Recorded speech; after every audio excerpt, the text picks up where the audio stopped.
The Solving Methods by Nich, Alyssa, and Bridget. Solving by factoring. Move all the terms to the left side of the equation so that it equals 0. Then factor completely. Set each factor equal to 0 and solve. The benefits. Sometimes this method doesn't work, but when it works, it's simple and it gives the roots quickly. It can be fast and easy.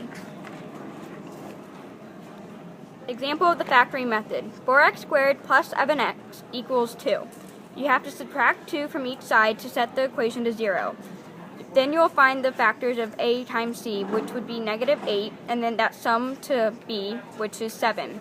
Those factors would be 8 and negative 1. Then you have to do 4x squared plus 8x minus x minus 2 equals 0. Then group the first two and the last two equations to each other and find the greatest common factor. 4x times x plus 2 minus x plus 2 equals 0. Make sure the two terms in the equations equal the same. So x plus 2 and x plus 2. Then 4x minus 1, x plus 2. You have to set them each equal to 0 to find the zeros. So then it would be x equals 1/4 and then x equals negative 2. Quadratic formula. The quadratic formula is x equals negative b plus or minus the square root of b squared minus 4ac all over 2a. This is a method that is used to find the roots. The benefits is the quadratic formula always works, and it's not that complex. It also allows you to find imaginary roots. Example of the quadratic formula. X squared plus 2x minus 6 equals 0. So it would be negative 2 plus or minus the square root of 2 squared minus 4 times 1 times negative 6 all over 2 times 1, which would simplify down to negative 2 plus or minus the square root of 4 plus 24 over 2. The square root of 28 can be simplified, so find the factors, make sure one of the factors is able to be square rooted, and then that would be 4 and 7. So then you take this 2 out because that's the square root of 4. To be negative 2 plus or minus 2 times square root of 7 all over 2, which would be equal to negative 1 plus or minus the square root of 7 because you can take out all the 2's.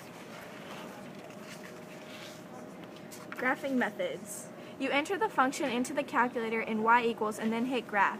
Your function will then show up. To find the zeros, you hit second trace 0 and you find the zeros. The benefit is it's faster than all the other methods and it requires little work. It's simple and easy and it gives you the exact zeros and is always right.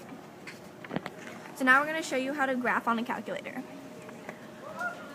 You go to y equals and you enter your equation and it's already in there.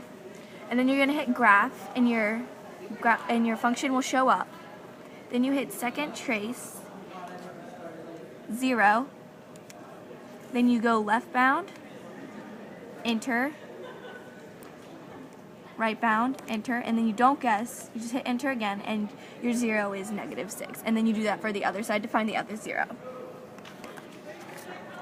The square root method is used when there's no linear terms.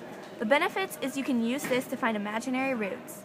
Make sure that x squared is on the left side of the equation. When it is, you just take the square root of both sides, and it can be very simple.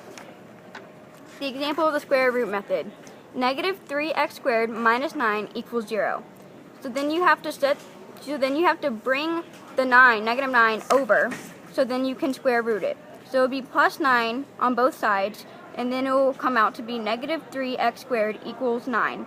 Then you have to divide both sides by negative 3 to get x squared equals negative 3. Then you find the square root to take away the square from the x, and so it would be x equals negative 3. So then you can't have a square root of a negative number, so you have to take out I, well the negative, which would be I. So then the final answer would be x equals plus or minus I square root of 3.